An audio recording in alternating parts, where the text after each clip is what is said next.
Fala pessoal, tudo bom?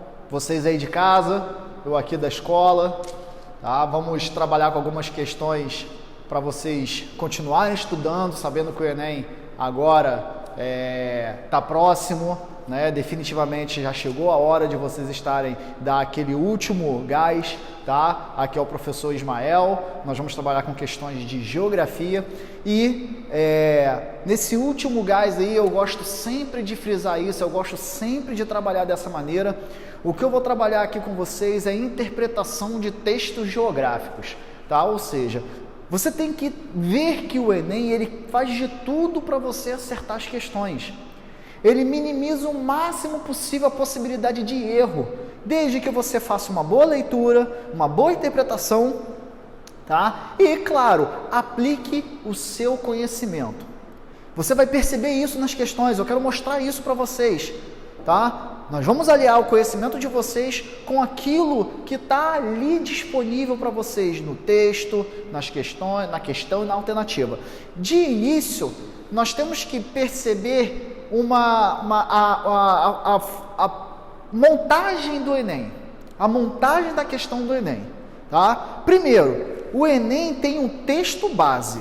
Pessoal, se não fosse necessário, o texto não estaria ali. O Enem não é como alguns vestibulares que traz um texto ilustrativo, mas que o texto não tem relação nenhuma com a questão. Tem.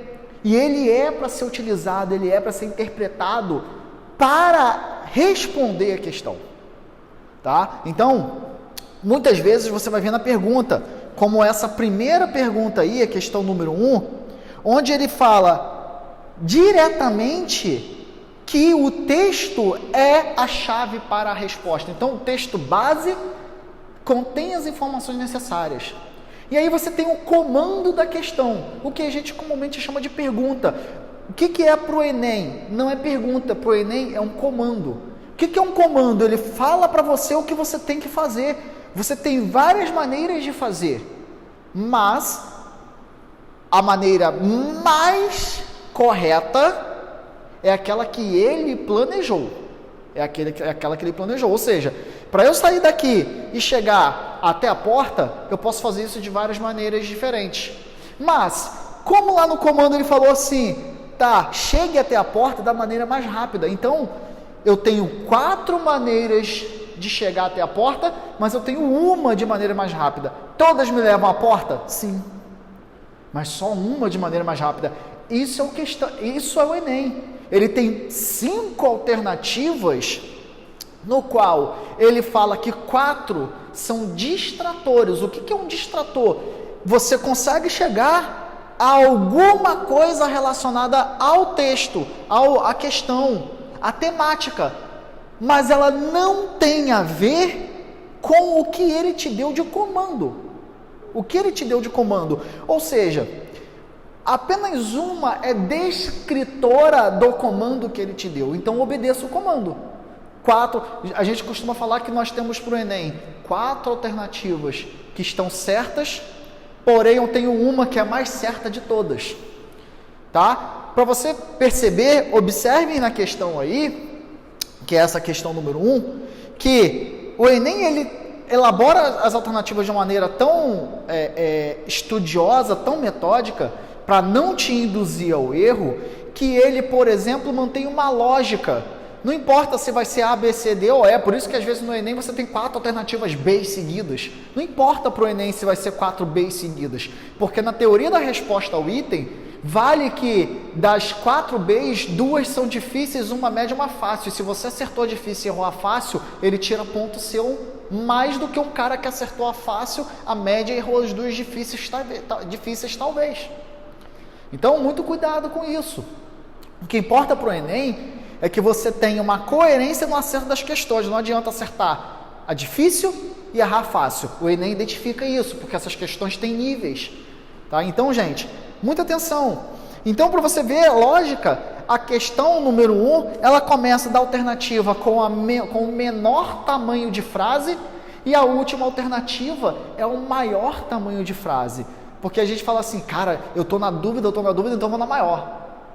Então ele faz o quê? Ele coloca maior como último ou como primeira, vai diminuindo o tamanho da frase para poder você não ser induzido a marcar a menor, a marcar a maior. Então o Enem, ele é muito bem pensado e por isso você tem que utilizar todo o seu conhecimento. Então, gente, nós vamos trabalhar aqui muito com a interpretação do texto para você perceber que, cara, é isso, tá no texto, cara, eu vou para a lógica. E também falar para você como que o Enem funciona, porque o Enem também, muitas vezes não chega para você e fala assim, tá na cara. Não, não tá na cara.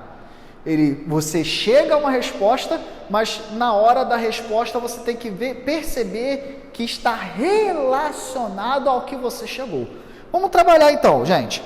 Colocar na prática isso tudo que eu estou falando. Olha o que ele fala aí na questão número 1. Quanto mais complicada se tornou, vamos trabalhar com bastante questões relacionadas à questão econômica, à temática econômica da geografia, agropecuária, indústria, porque a gente tem ali bastante interpretação de texto, bastante gráfico para a gente ler, interpretar. Então preste atenção comigo. Quanto mais complicada se tornou a produção industrial, mais numerosos passaram a ser os elementos da indústria que exigiam grande quantidade, exigiam garantia de fornecimento. Gente, o que ele está falando aqui nesse início aqui? Vamos lá. Ele está falando aqui para mim que a indústria ela vai se tornando complexa, ela vai se tornando melhor, ela vai se tornando mais produtiva, então ela precisa ter a garantia de que ela vai ter tudo o que precisa para produzir sempre à disposição dela. E isso é em qualquer atividade econômica. Se eu estou produzindo, eu tenho que ter a garantia de que o que eu preciso para produzir está à minha disposição. Sempre que eu precisar. Aí tem um detalhe. Olha só. 3 deles eram de importância fundamental. Então, 3 elementos são fundamentais para produzir e que nunca podem faltar. Primeiro, o trabalho. Segundo, a terra. E terceiro, o dinheiro. Aí, o que ele está falando para você é o seguinte, ele tem que ter sempre à disposição o trabalho, o trabalhador, a mão de obra, ele tem que ter sempre à disposição dele a matéria-prima, a mercadoria, que ele trabalha aqui como terra, é uma alusão, e o dinheiro, o capital, aquilo que ele precisa para produzir. Ele tem que ter sempre à disposição esses 3 elementos. Numa sociedade comercial, esse fornecimento só poderia ser organizado de uma forma, tornando-os disponíveis para compra. Então ele está dizendo para mim o seguinte, se eu preciso de trabalhador, eu preciso para produzir, eu preciso de mão de obra, esse trabalhador, essa mão de obra tem que estar disponível para compra. Se eu preciso de matéria-prima, se eu preciso de terra, eu preciso de capital, eu preciso de equipamentos, tudo isso tem que estar disponível para a compra. Aí você para pensar no seguinte, espera aí, como eu tenho trabalhador disponível para a compra? Como eu tenho terra disponível para a compra? Vamos continuar. Agora eles tinham que ser organizados para a venda no mercado. Isso estava de acordo com a exigência de um sistema de mercado. Sabemos que em um sistema como esse, o sistema de mercado, os lucros só podem ser assegurados se a autorregulação por meios dos mercados sejam competitivos e interdependentes. O que ele quer dizer com isso? Gente, primeiro, sistema de mercado é capitalismo. Então ele está falando que tudo tem que estar disponível para a compra. E para estar disponível para a compra, tem que ser, por exemplo, sistema privado. Porque ele falou aqui que é um sistema de mercado. Ele falou aqui de lucro, é capitalismo. Porque antes da inserção do capitalismo, você não precisava comprar. não estou falando que é socialismo, não. Eu estou falando que estava disponível no mercado, estava disponível para você ter. Quer um exemplo? Antes de você poder comprar terras no Brasil, qualquer pessoa poderia pegar a terra e começar a produzir nela sem custo nenhum. E aí veio a lei de terras e transforma a terra em propriedade privada. E aí, para você ter uma propriedade privada somente o quê? Comprando. E quem tem dinheiro tem disponibilidade de propriedades para compra. Agora, como que você transforma trabalhador e mão de obra em uma fonte disponível para compra? Assalariando. Quando você acaba com, por exemplo, a escravidão, beleza, quando eu tenho sempre trabalhador disponível? Quando esse trabalhador, ele produz mediante o pagamento de um salário, sendo que esse trabalhador tem que produzir mais do que ele tem como custo para o empregador. Mais do que como custo para o empregador. Então, a hora que eu quero, eu contrato um trabalhador, eu pago um salário para ele. Então, eu transformei trabalhador em mão de obra assalariada, e por isso ele sempre vai estar disponível. Eu tornei terra para produzir em propriedade privada. Como? Lei. Basta criar uma lei. Criou-se uma lei no Brasil em 1850 em que todas as terras do Brasil poderiam ser compradas. E quem não tem dinheiro? Não compra. Simples. Quem não tem dinheiro não produz. E quem não tem dinheiro vira o quê? Vira mão de obra. Isso é capitalismo.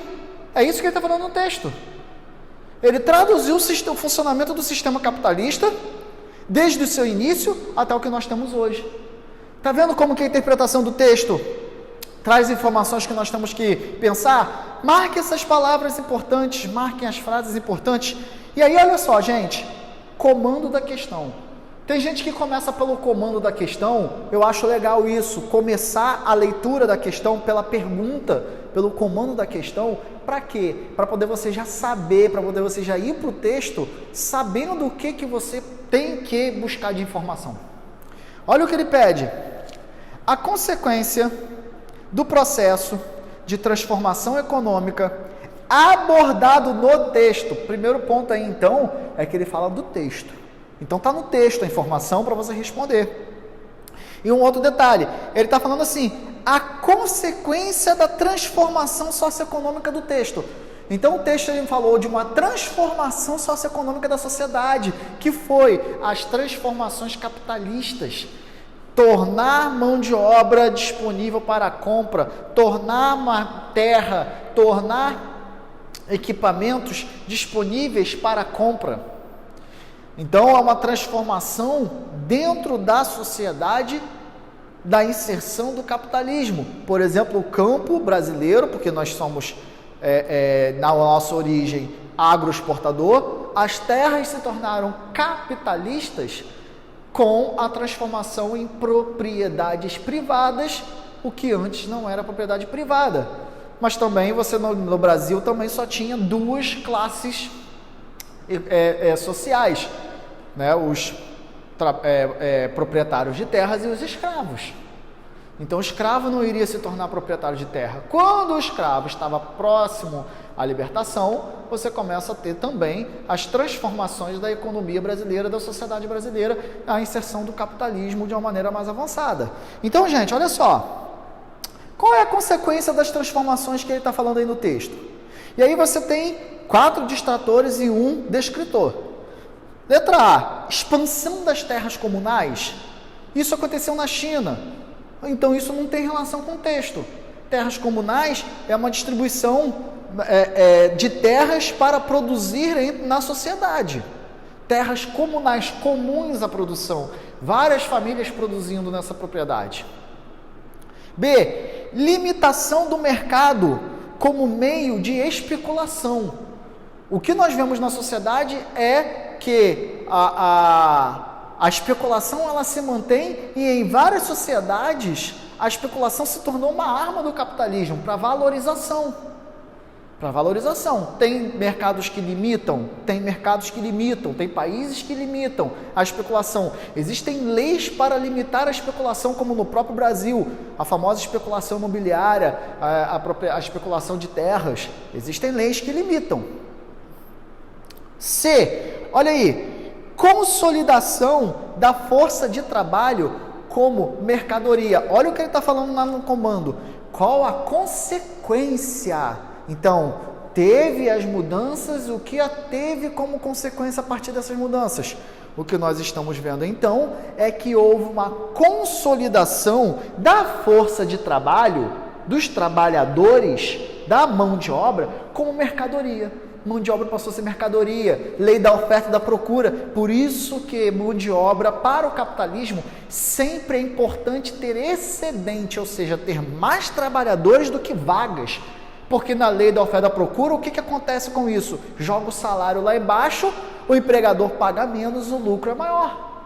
Então, essas mudanças na sociedade consolidaram a força de trabalho, os trabalhadores que eram escravos, passaram a trabalhar por produção, parte da produção, pagamento em parte da produção, e passou a ser assalariado. Esse assalariamento, né, é uma mercadoria. Você compra o trabalhador, você compra as pessoas, você compra a mão de obra, né? Então essas mudanças consolidaram a força de trabalho. Isso para vocês perceberem que o comando, ele traz uma informação importante, tá? Para você responder a questão. Beleza? Então, na número 1, nós estamos falando da letra C, tá? Acompanhe comigo, então, a número 2. A número 2 também traz bastante interpretação do texto. Participei de uma entrevista com o músico Renato Teixeira. Certa hora, alguém pediu para listar as diferenças entre a música sertaneja antiga e a música sertaneja atual. A resposta dele surpreendeu a todos. Tá? Ele falou assim: não há diferença alguma. A música caipira sempre foi a mesma. É uma música que espelha a vida do homem no campo e a música não mente. Aí olha que importante isso aqui que ele vai falar. O que mudou não foi a música, mas a vida no campo. Faz todo sentido. A música caipira de raiz exalava uma solidão, um certo distanciamento do país moderno. Exigir o mesmo de uma música feita hoje, num interior conectado, globalizado e rico como o que temos, é impossível. Muito importante essa última parte aqui. Para o bem e para o mal, a música reflete o seu tempo. Vamos interpretar esse texto? Gente, o que ele está falando é o seguinte: a música caipira, que é um sertanejo mais antigo, ele cantava o quê? Ele era feita pelas pessoas do interior, né, as pessoas rurais, para as pessoas rurais. E aí, o que acontece? Para essa música, por exemplo, chegar à cidade, o cantor tinha que vir à cidade. Quando ele fala da música, né, da música caipira, o cara que canta música caipira, né, ele está cantando para o caipira, para aquela pessoa do campo. E você acha que ele vai cantar o quê? Ele vai cantar aquilo que aquelas pessoas conhecem, sabem. Como a música sertaneja, que é um ritmo semelhante, derivado, mas a música sertaneja dos dias de hoje canta para quem? Canta para o próprio cara do interior, como para o cara da cidade. Só que o cara do interior não é mais aquele caipira. É um cara que já tem internet, já tem antena parabólica, já tem TV por assinatura, já tem caminhonete. O cara do interior hoje é conectado. Você imagina se eu chegar para vocês hoje e começar a cantar uma música assim: peguei meu disquete, coloquei no meu 386. Cara, vai fazer sucesso uma música dessa? Não vai fazer. Você tem que fazer hoje uma música adaptada às conectividades do mundo. Cantar para quem está ouvindo. Então o que acontece é que a música, ele está falando que a música do interior, o sertanejo, ele somente se adaptou ao novo tempo, aos dias atuais. Ao interior, que não é mais aquele rural, que você vai lá, você vai encontrar o quê? Aquele cara, caipirão, né? Analfabeto, semi-analfabeto, com matinho na boca, quase um jacatatu. Não é, gente. Hoje o nosso rural, ele também é conectado. Claro, tem um rural desconectado, tem um rural isolado, cada vez menor, cada vez menos. Cada vez menos. Então, há sim, entendeu? Um rural mais atrasado, mais antigo, mas vem perdendo tamanho, vai perdendo espaço, porque hoje até o nosso interior é conectado. Então, essa música sertaneja, ela canta hoje para o interior, mas ela canta hoje também para a cidade, porque está tudo conectado. O cara não precisa mais ir à cidade para levar sua música, porque já tem internet. As rádios cada vez mais intensas, conectadas, seus sinais cada vez mais intensos e conectados. Então, gente, é isso que ele está falando no texto. E aí o comando da questão fala o seguinte: a questão cultural indicada no texto. Gente, já viu? Tá vendo? Segunda questão que ele está falando para você. Cara, tá no texto. Olha lá direitinho no texto, lê o texto, interpreta o texto. A questão cultural indicada no texto. Cultural, ele pode trazer 4 distatores, coisas que têm a ver diretamente com o texto, mas não é cultural. Beleza? Pode ser econômico, tá? Pode ser talvez social, que não seja cultural. Beleza? Ele fala, a questão cultural indicada no texto ressalta, né? Ele tem, mas ele amplifica, ele dá um destaque, o seguinte aspecto socioeconômico do campo atual brasileiro. Gente, muito cuidado, porque o comando da questão está falando o seguinte, olha só, é o campo atual, o campo hoje, como eu falei. Você tem o campo antigo, tem aquele caipirão, aquele jacatatu, aquele criador de gado, aquele cara da subsistência que planta e cria para a sua própria alimentação. Mas hoje o campo, até menor propriedade, já tem conexão, já está em rede, já está ligado ao mundo conectado, né? Já não é mais aquela situação, aquele campo ultrapassado. Não, maior parte não, né? Então ele está falando o seguinte: qual é a questão, qual é o aspecto socioeconômico do atual campo brasileiro, né? Ressaltada no texto, que traz uma abordagem cultural. Vamos lá. Letra A. Crescimento do sistema de produção extensiva. Ele não fala nada de produção extensiva. A produção extensiva é a produção onde você tem, ou você, no caso da agricultura, você utiliza, né, uma baixo equipamento, sua produtividade é mais baixa.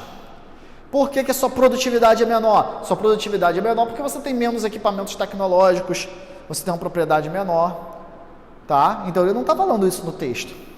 Ele está falando o seguinte: B, expansão das atividades das novas ruralidades. Gente, o que é a nova ruralidade? A nova ruralidade é esse campo novo.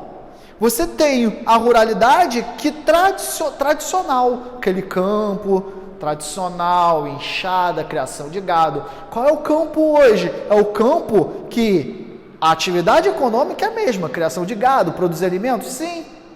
Mas hoje já utiliza equipamentos de alta tecnologia, tratores semi-autônomos, aviões, drones.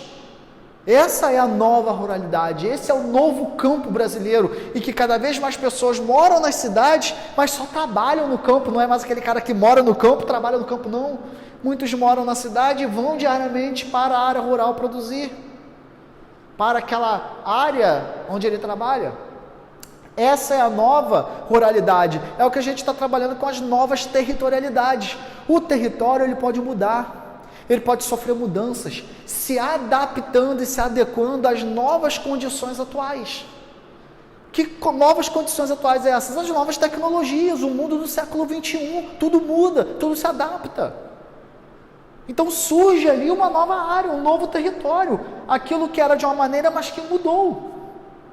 Então ele está falando no texto aí exatamente a expansão das atividades, né? Porque ele falou de um aspecto socioeconômico, então ele está falando que o campo é o outro. As atividades econômicas levaram a uma mudança de um padrão até cultural do campo brasileiro. Então, a música, ela se adapta a essa nova espacialidade. Não adianta o cara ficar lá com aquela música caipirazinha lá da Sarah, que não vai mais fazer sucesso, que não vai fazer sucesso, aquele não vai conseguir, não vai. Tem que se adaptar. Você vê hoje cada vez mais sertanejo falando de redes sociais, porque até o cara do campo hoje usa rede social. E é importante para o cara do campo hoje usar a rede social, porque é a ferramenta que ele tem, por exemplo, para atingir mercados consumidores. Está disponível para todos aí. Beleza, pessoal? Vamos lá, questão 3. Com a lei de terras, texto base. Com a lei de terras em 1850, o acesso à terra só passou a ser possível por meio da compra com pagamento em dinheiro. Então ele está explicando a lei de terras. Lembra que na outra questão anterior nós falamos sobre a questão de transformar a propriedade em mercadoria? Foi isso que fez no Brasil o campo se tornar mercadoria. O governo foi lá e criou uma lei. O governo do Brasil criou uma lei, que ainda não era república, onde quer ter terra? Paga. Paga quem? Paga o governo, porque nós estamos falando de terras devolutas, terras que pertencem ao governo. Quer ter terra? Paga. E aí, qual é a grande situação da lei de terras? Quem tinha dinheiro no Brasil em 1850? Se você só tinha produtores e escravos. E aí, quem tinha dinheiro, pagava. Escravo não tinha dinheiro, óbvio, porque era trabalhador escravo. Os escravos recém-libertados também não tinham dinheiro e também não podiam ir para as terras, não podiam ocupar terras devolutas, porque para ocupar terras devolutas tinha que comprar.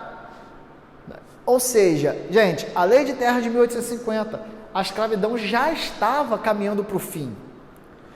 1888 foi só um martelo batido com aquilo que já vinha se desenhando, porque você teve a lei Eusébio de Queiroz, proibição da importação de escravos, você já tinha há muito tempo uma perseguição do tráfico negreiro.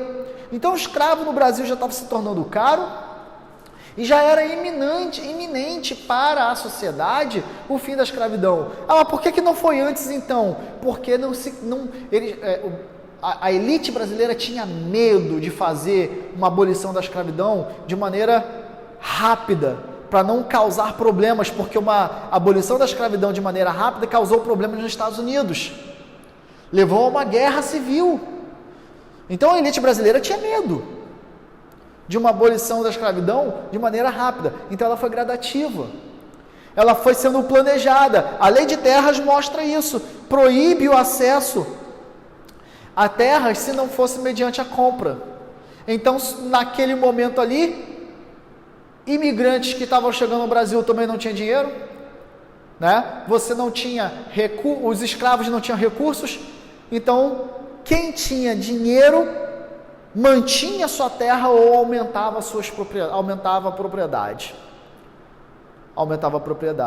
Então, muita atenção nessa interpretação, porque ele te deu uma informação que você já tem que ter em mente isso. E aí ele vai para o comando da questão. O fato legal evidenciado. Beleza. Ele, mais uma vez, ele está falando de texto. Está no texto o fato legal evidenciado. Qual é o fato legal evidenciado? A lei de terras. Beleza? É a lei de terras, que ele explicou o que é. Tá? O fato legal evidenciado no texto acentuou. Então ele está falando assim, eu vou buscar uma alternativa que pegou aquilo que já existia e aumentou ainda mais. Então, qual a alternativa que pegou aquilo que já existia no Brasil e intensificou aquilo? Beleza? Então, olha só, na letra A, reforma agrária. Ele acentuou a reforma agrária? Não, peraí. Nós estamos falando, o texto faz uma abordagem, né, que nem se pensava em reforma agrária, até porque é o momento em que a terra no campo se torna mercadoria. Quem pode pagar tem, quem não pode pagar não tem. Então não é pegar as terras e pensar numa distribuição. B, expansão mercantil. Ele está falando então de uma maior, de um aumento da expansão dos mercados comerciais. Não tem relação com isso, porque ele está falando de terra. Acentuou a concentração fundiária? Beleza, sabe por quê? Olha só, se nós estamos falando aqui que a lei de terras fala para você que quem tem dinheiro pode pagar, quem não tem dinheiro não pode pagar, e que no Brasil, nesse momento, você só tinha proprietários ou escravos, opa, então, escravo não tem dinheiro, não pode pagar, não pode ter terra, tem que ir para a cidade. Né? Tem que ir para a cidade. Agora, o cara que já tem dinheiro, que já é o proprietário, ele pode pagar pelas terras dele, para aumentar as terras dele. Então, aumentou ainda mais que o quem tem passa a ter mais, quem não tem passa a não ter ou dificilmente terá. Então, aumentou ainda mais a concentração fundiária no Brasil, que o Brasil é um dos países que tem a maior concentração fundiária do mundo. Né? Ou seja, muitos com poucas terras no Brasil, ou com propriedades que ocupam uma pequena área, e pouquíssimos proprietários com terras gigantescas. Tem propriedades fundiárias no Brasil que têm tamanhos de grandes cidades do Brasil, né? Pertencendo a uma única pessoa. Beleza? Questão 4. Acompanhe comigo. O processo de concentração urbana em determinados locais teve momentos de maior intensidade e, ao que tudo indica, olha que importante, vamos lá até aqui, ele está falando que a concentração urbana no Brasil, em alguns locais, teve momentos de maior intensidade. Quem conhece a urbanização no Brasil, esses locais são as grandes cidades. Por quê? Porque quando se pensava em migrar no Brasil, em sair do campo e ir para a cidade, você pensava, claro, vou para onde? Vou lá na década de 80, lá na década, antes, década de 50 e 60, vou para onde? Para Conceição de Macabu? Vou para Quissamã? Não, eu vou para São Paulo, eu vou para o Rio de Janeiro, porque é lá que está o emprego. E por que é lá que está o emprego? Porque é lá que as indústrias estão. É lá que o grande processo industrial brasileiro, São Paulo, Rio de Janeiro e nas capitais, né, se concentrou. Então eu vou para lá, porque é lá que está o dinheiro, lá que está o emprego, lá que a cidade está crescendo, lá que eu vou conseguir, mesmo que ele não saiba se vai conseguir ou não, é lá que ele está buscando isso. Nem Macaé entra nesse rol aí não. Beleza? Só que ele fala o seguinte, ao que tudo indica, atualmente, dias atuais, passa por uma desaceleração do ritmo de crescimento populacional nos grandes centros urbanos. Então ele está falando o seguinte, um dia os grandes centros já concentrou esse grande poder atrativo de pessoas. Hoje, esses grandes centros urbanos vêm passando por uma desaceleração. Beleza? O que ele pede, então, no comando da questão? Uma causa para o processo socioespacial. Qual é o processo socioespacial mesmo? Um dia, os grandes centros urbanos já atraíram, tiveram um grande crescimento populacional. Hoje, os grandes centros urbanos passam por uma desaceleração. Então, você vai buscar a alternativa que indica a causa para essa mudança. Beleza? Ah, professor, mas aí é atirar no escuro. Não, é você ler a alternativa para ver qual que se encaixa como responsável por essa mudança. Então ele fala, carência de matéria-prima. Então as pessoas deixaram de ir para os grandes centros urbanos porque não tem matéria-prima, mas o cara não está indo atrás de matéria-prima, ele está indo atrás de emprego. Não é matéria-prima. B, degradação da rede rodoviária. O que os buracos das rodovias têm a ver com o cara ir ou não para a grande cidade, motivar ou não, eu não vou para aquela grande cidade porque lá aquela rodovia tem muito buraco, então ninguém vem para Macaé, né? Porque aqui em Macaé é o que mais tem é buraco. C, o aumento do crescimento vegetativo. Peraí, o aumento do crescimento populacional é exatamente o contrário, a causa para a desaceleração. D, centralização do poder político é o motivo pelo qual as pessoas não vão para os grandes centros urbanos hoje. E letra E, realocação da atividade industrial. O que ele está querendo aí, gente? Presta atenção. Qual é a mudança que teve no país para os dias atuais? As grandes cidades não têm poder atrativo mais, porque as grandes cidades não atraem mais indústrias, não atraem mais a geração, não possuem mais aquela grande geração de empregos. Onde, numa lógica, estão hoje concentrados a geração de empregos? Nas cidades médias. Por quê? Porque as grandes cidades hoje são repulsoras de indústrias que saem dessas grandes cidades ou não chegam, quando chegam ao país, não vão mais para as grandes cidades, São Paulo, Rio de Janeiro, e vai para onde? Vai para uma cidade média. Por quê? Porque aquela cidade média é uma cidade que está ali, duas questões. Primeiro, é uma cidade que oferece vantagens para as indústrias, que ao invés de ir para São Paulo, trânsito, engarrafamento, mão de obra cara, falta de espaço, eu vou para uma cidade média, próxima desse grande centro, né, que me oferece terreno, me oferece mão de obra mais barata, porque já que eu não tenho empresa ali, eu vou chegar lá e o cara está disponível a negociar com ele, sindicatos mais fracos, né? Então, são fatores atrativos para essas grandes empresas. Então, nós temos dois fatores aí. Primeiro, o fator atrativo das cidades médias e o fator repulsivo das grandes cidades. Então, as indústrias hoje, ou elas saem das grandes cidades e vão para as cidades médias, ou as que vão se instalar não se instalam, dificilmente se instalam numa grande cidade e buscam diretamente a cidade média. Mas onde? Próxima do grande centro urbano. E aí as grandes cidades estão fazendo o que então, professor? Estão se readaptando, estão se tornando cidades terciárias, por exemplo, comércio, prestação de serviços. Na prática, é você pegar e imaginar que Nova York já foi um grande centro industrial no século XIX e hoje você só vê loja. Você pensar no Rio de Janeiro, que já foi uma grande área industrial e os galpões hoje estão dando lugares a prédios comerciais. Tá? Então, a causa pelo qual o crescimento populacional das grandes cidades se estagnou e nas cidades médias vem crescendo, é porque essas cidades médias agora são mais atrativas. Então, um cara, quando hoje, nos dias atuais, pensa em migrar, ele não quer migrar, ele não vai migrar, ou ele recebe informação de não migrar para uma São Paulo, Rio de Janeiro, porque já está exaurida. Né? Já cresceu o máximo que tinha que crescer, a geração de emprego já não é tão grande, a competição é muito grande. E aí ele vai para uma cidade média, como uma Macaé da vida, como as cidades médias próximas de São Paulo, porque ali tem mais oportunidades.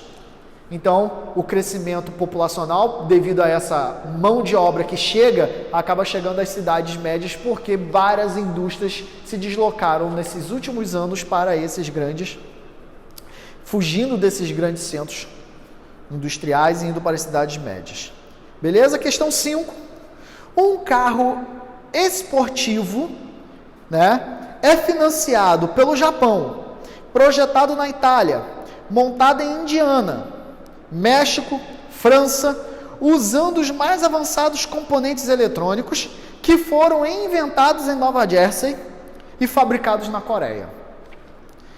A campanha publicitária é desenvolvida na Inglaterra, filmada no Canadá, a edição e as cópias feitas em Nova York para serem veiculadas no mundo inteiro. Teias globais disfarçam-se com o uniforme nacional que lhes for mais conveniente. Então ele está falando do mundo atual de um sistema de produtivo. Como uma indústria produz ela produz usando o espaço mundial. Não tem aquele negócio de produzir tudo num lugar ou próximo de um lugar e vender para o mundo inteiro, não. Ela produz usando o espaço mundial naquilo que lhe for mais conveniente, ou pelo custo ou pela especialização, pela qualidade da produção. Então, às vezes, ela pega peça de um lugar, peça do outro, uma parte daqui, uma parte de lá, porque é mais barato ou porque é mais conveniente por uma questão de qualidade. E, no final das contas, o que chega ao mundo como produto é um produto multifacetado de nacionalidades. Beleza? E aí ele fala então, gente, aí você fala assim, beleza, é alguma coisa relacionada à indústria, a produzir na indústria. E aí ele vem para o comando. A viabilidade do processo de produção ilustrado no texto. Gente, não teve uma questão que eu abordei aqui que não fala o seguinte, ó, tá vendo? Eu te dei esse texto aqui, então é esse texto aqui que você vai utilizar para fazer a questão. Beleza? A viabilidade do processo de produção ilustrado pelo texto pressupõe, então tipo assim, eu tenho 1000 possibilidades, mas eu tenho que ver aquela que me pressupõe o uso de. Então vamos lá. Linhas de montagem e formação de estoque. Ele está falando aí de uma qualidade, de uma característica de um sistema de produção exatamente contrário da letra A. Porque esse sistema de produção aí é um sistema de produção mais vinculado ao just-in-time, do toyotismo, no qual ele está naquele momento usando aquele serviço, do que ele ter tudo disponível num único lugar, que é o que acontece com a linha de montagem. A linha de montagem você tem tudo disponível em um único lugar. Aqui não. Aqui ele está falando exatamente de utilizar o espaço mundial como um todo. Tá? Então, B. Empresas burocráticas e mão de obra barata. Primeiro, nesse sistema, busca-se o país menos burocrático possível. Ou seja, o país que menos atrapalha a produção. Imagine nessa cadeia de produção, um desses países agarrar o processo, por conta de uma burocracia. Ou seja, vai atrapalhar todos os outros processos, todos os outros países que participam dessa teia de produção. Né? Então, busca-se nem sempre mão de obra barata, também questão de qualidade. C. Controle estatal e infraestrutura consolidada. A viabilidade não tem relação nenhuma com a questão do Estado, do controle estatal, ou seja, o Estado manda, o Estado comanda, seja a empresa ou seja a burocracia. Tá? Então nós estamos falando de uma busca exatamente por aquilo que seja mais rápido, prático, e muitas vezes o controle estatal engessa esse processo. D. Organização em rede e tecnologia da informação. Gente, vamos lá. Imagine você usar o mundo inteiro para produzir. Primeiro, você está produzindo em rede, porque é um ponto aqui de um país, um ponto aqui do outro país, um ponto aqui do outro país, e assim você cria uma rede que todos eles estão conectados. Ó, eu consegui isso aqui, o cara daqui fica sabendo para ele inserir no processo. Mas como que isso vai ser feito? Como que a conexão desses elementos serão feitos? Só tem uma maneira disso ser feita, que é o quê? Utilizando tecnologia da informação, internet, computadores, satélites. É como a rede se conecta no sistema produtivo. É como eles ficam sabendo e como consegue produzir utilizando a cadeia produtiva do mundo inteiro. Nas empresas hoje conseguem fazer isso. Tá? As grandes corporações conseguem fazer isso hoje. Beleza? Então nós estamos falando aí da letra D, tá? A viabilidade do processo de produção pressupõe, porque ele falou pressupõe, porque eu tenho muitas alternativas que eu posso colocar como certa, mas aqui ele colocou aqui que é um espaço organizado em rede, ou seja, pontos conectados, todos eles estão interconectados, utilizando o quê? Tecnologia da informação. Beleza?